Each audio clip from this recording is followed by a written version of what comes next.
Good morning, Internet! Today, Becca is going to discuss her love-hate relationship with nationalism. It is going to be grand. It will also very much help to contextualize the rambling about the 4th of July and patriotism that we did yesterday. So, here we go. I'm Rebecca Farnum. You're watching Ramblings with Rebecca, and welcome to Nationalism. Terror or glory? Question mark. Nationalism, broadly speaking, a belief, a creed, a political ideology, generally. It may be voluntary or coercively understood and reflected on and engaged with, that revolves around the identification with people and with a nation. So, nationalism.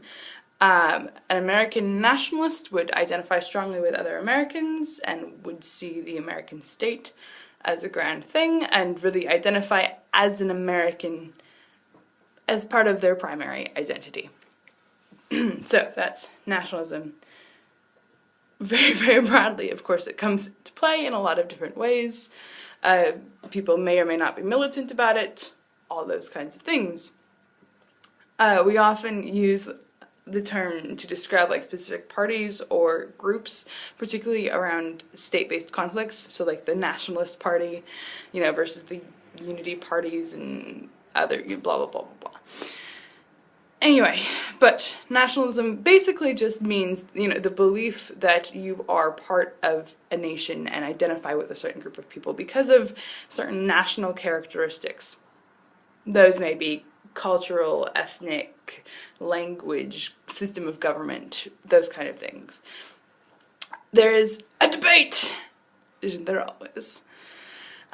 Two main ideas. One, the primordialist, saying nationalism is natural. Nationalism is part of an evolutionary tendency of humans to organize and classify things, and also to stick with people based on the affinity of birth. So this idea that evolutionary, we're kind of coded to stick with and to work most for the people whose genes are closest to ours. So that means kind of like the closer we are in the gene tree, which means, generally speaking, the more you look like, the closer you are in ethnicity and race and where you came from, etc. You're going to group with those people most because it's in your genes and your evolutionary interest.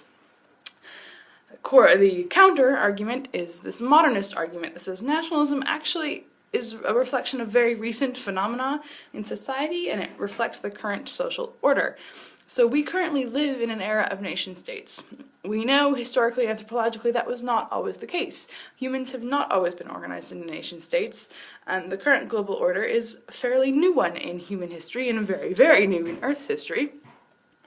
So it's not always that, these states were the main organizers and were kind of the head honchos.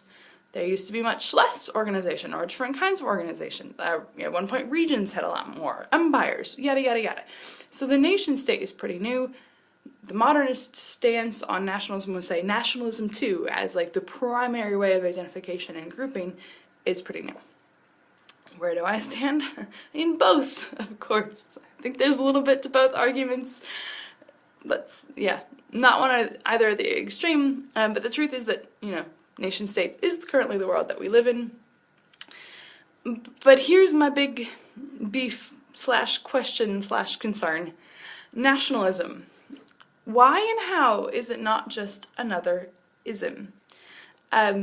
We talk and think for the most part like we're against many of them, right? Racism, ageism, sexism, ableism, heterosexism, etc., etc., etc. Like, we don't like isms. Isms are divisive, and isms put people down, and isms create elitism, those kind of things. So why is nationalism still something that we tend to celebrate or regard as more or less a good thing? National conflict causes a lot of pain.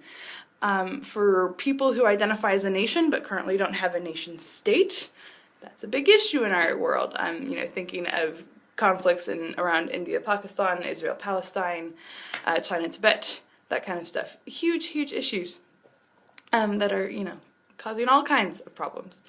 But of course, there's something to be said for the national identity and for affinity with people. So the question for today is, and yesterday, is how do we celebrate our own cultures, our own histories and narratives without devaluing or undermining or harming someone else's answer someone?